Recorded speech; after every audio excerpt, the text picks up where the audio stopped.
Luke and I resupplied at Fontana Dam before tackling the Great Smoky Mountains. Rationing a 6-day supply of food was crucial for the journey ahead. We grabbed a PO drop and did some shopping, including tote bags for our bear canisters to hang on steel cables at shelters. The black bears in the area had a knack for breaking them, so we had to get creative. Securing a paper copy permit was mandatory in the Smokies.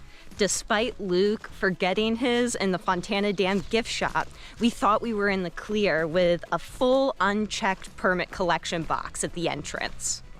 Then, half a mile later, we encountered rangers who thankfully accepted Luke's online PDF.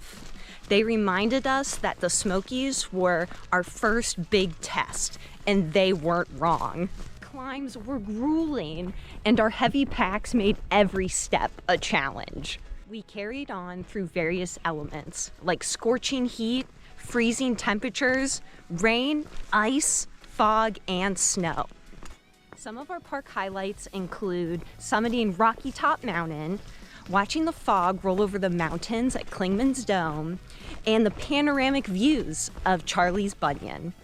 Our favorite overnight was at Coldwater Shelter, the highest shelter on the AT, at 5,917 feet. For reference, that's higher than the peak of Mount Katahdin. We endured a bone-chilling 26-degree night, followed by a morning of icicles dripping from treetops. Amidst the harsh conditions, the mountains bloomed with millions of spring flowers. Luke has enjoyed identifying over 70 species so far. Hello everyone, welcome to Luke's Wildflower Corner. Here we find ourselves in a low elevation North Carolina forest, and we are on a slope with just thousands and thousands of trilliums behind us. What are 5 of your favorite wildflowers? Well, let me tell you, Aaron. Groovy. Number 1 would be the trilliums. Trilliums are an early spring blooming flower. Almost all of their species, their seeds are transported around by ants. My number 2 favorite flower would be the orchids we have seen. So far we have seen 2 species of orchids, the pink lady slipper and the showy orchid. My number 3 favorite wildflower, the often overlooked genre of wildflowers, is a tree, the silver bell tree.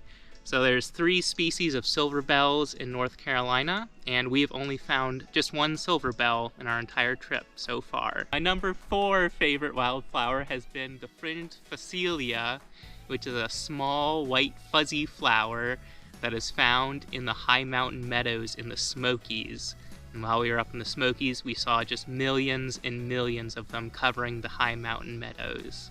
My number 5 favorite wildflower has been Dutchman's breeches, which is a small white and yellow wildflower that is in the same family as bleeding hearts, which are commonly sold and planted in home gardens around the United States. Encounters along the trail ranged from familiar faces to new ones, like Mr. Mayer, a nurse who leads a cult of 90 fellow employees that wear black on Wednesdays. He says his time on trail is his period of enlightenment, where he seeks new knowledge to bring back to his followers. He even blessed one of our meals because it included the quail we raised in Kansas, a bittersweet feast. Raised with love, butchered and dehydrated with tears, Mr. Mayer's words and blessings warmed our hearts and our bellies. Hi, I'm Mr. Mayer, the official mayor of the AT. I do weddings, I do nightings, I do blessings for eating quail. I also notarize, but it's only legal on the AT. We exited the 75-mile Smoky Wilderness after 6.5 days, overcoming the entire stretch without an emergency exit in touristy Gatlinburg.